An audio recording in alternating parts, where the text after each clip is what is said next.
sejahtera untuk kita semua. Hari ini saya akan melakukan tindakan pemasangan NGT sekaligus kumba lambung atau gastrititis.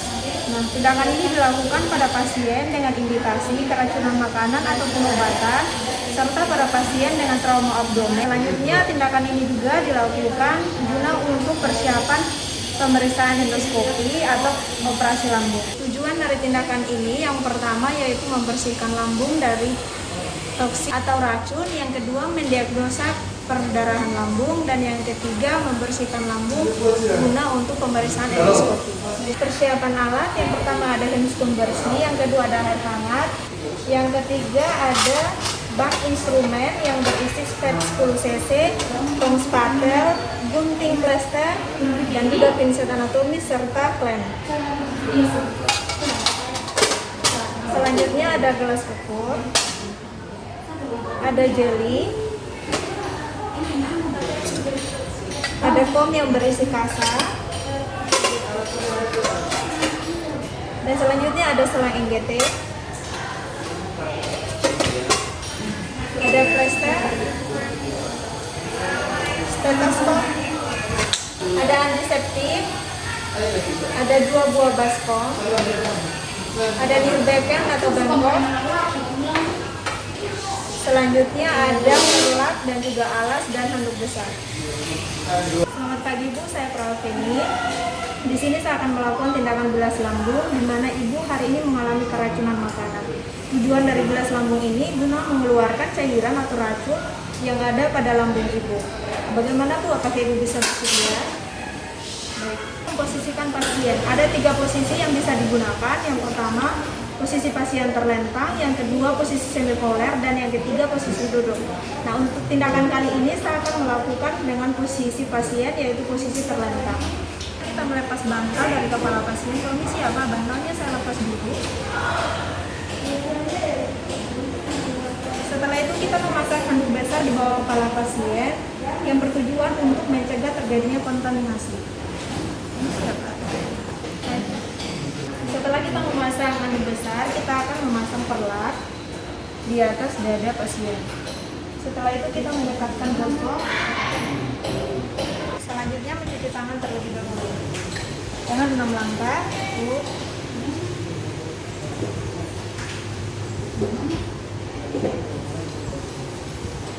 Selanjutnya kita menggunakan handscoon.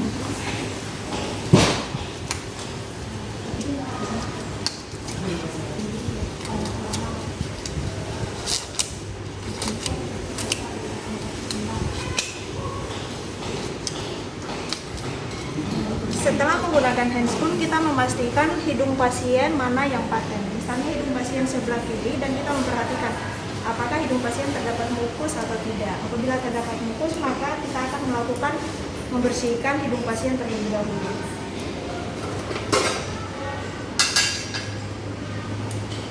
Membersihkan hidung pasien dengan menggunakan kasa. Selanjutnya mengukur selang NGT.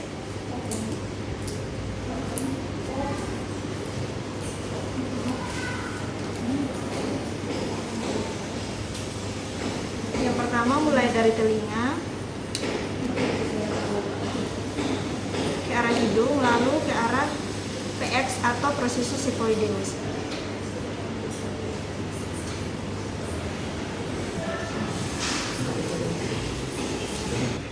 Selanjutnya kita mengoleskan jeli pada ujung selang NGT, lalu masukkan ke dalam hidung pasien sambil menganjurkan pasien untuk menarik nafas dalam. Permisi ya Pak, saya masukkan dulu selangnya. Apabila selang sudah sampai tenggorokan, maka kita menganjurkan pasien untuk mefleksikan kepala. Saya masukkan selangnya Pak. Silakan Bapak tarik nafas panjang. Tarik nafas Pak.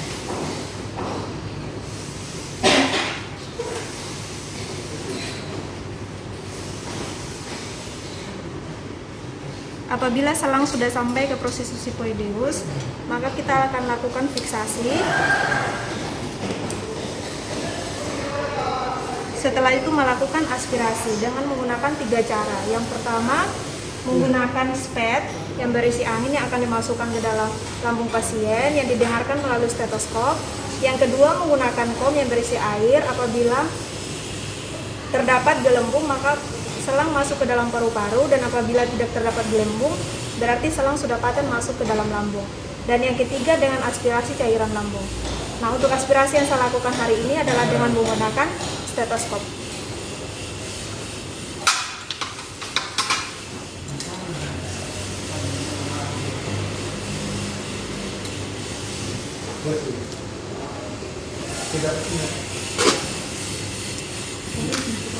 Yaitu kita mengisi angin pada stetoskop sekitar 10 cc, membuka klep,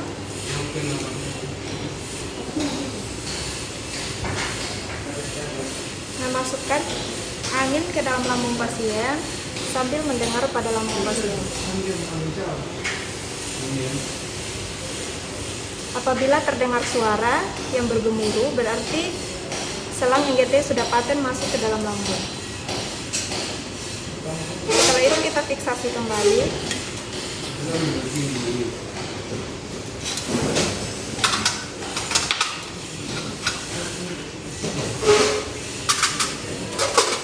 Untuk selang NGT saat ini sudah paten masuk ke dalam lambung. Selanjutnya kita akan melakukan fiksasi.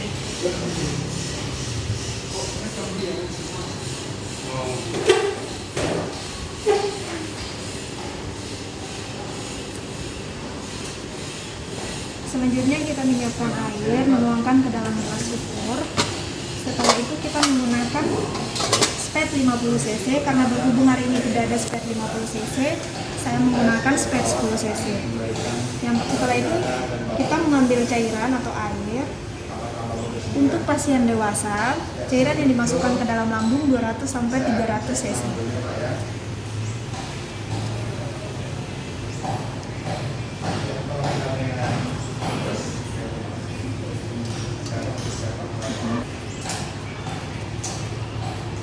Setelah kita memasukkan cairan sebanyak 300 cc, kita klem kembali, lalu diamkan selama 1 menit. Setelah itu kita mengambil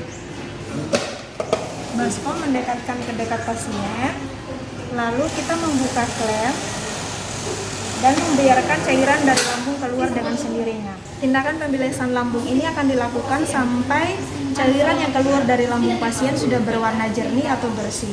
Nah, apabila cairan yang keluar masih berwarna merah atau berwarna kehijauan, maka tindakan pembilesan lambung akan dilakukan. Dalam 1 hari bisa dilakukan 2-3 kali. Nah, di sini kondisinya cairan yang keluar dari lambung pasien sudah jernih, maka kita akan melakukan fiksasi kembali untuk selang NGT-nya. Namun sebelum kita melakukan fiksasi, kita akan membersihkan selang NGT-nya terlebih dahulu dengan menggunakan kasa dan juga kol.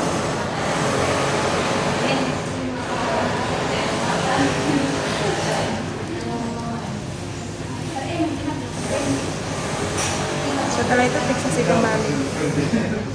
Sudah itu kita merapikan alat.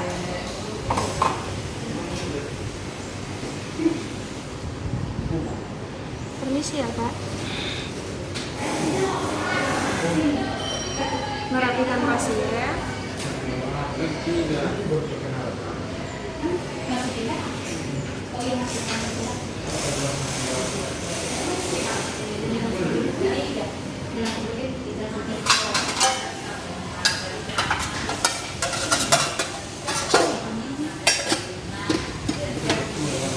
Setelah itu kita melepas handscoon.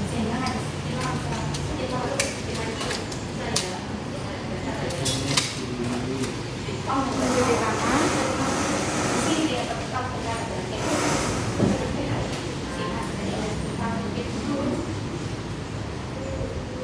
Selanjutnya kita akan melakukan evaluasi pada pasien. Bagaimana perasaannya setelah dilakukan pembilesan lambung? Apakah ibu masih merasakan mual ataupun ingin muntah? Baik, jadi apabila nanti ibu membutuhkan bantuan, ibu bisa memanggil saya di ruang perawat, karena nanti sekitar jam 2 akan dilakukan tindakan lagi pembilesan lambung. Baik,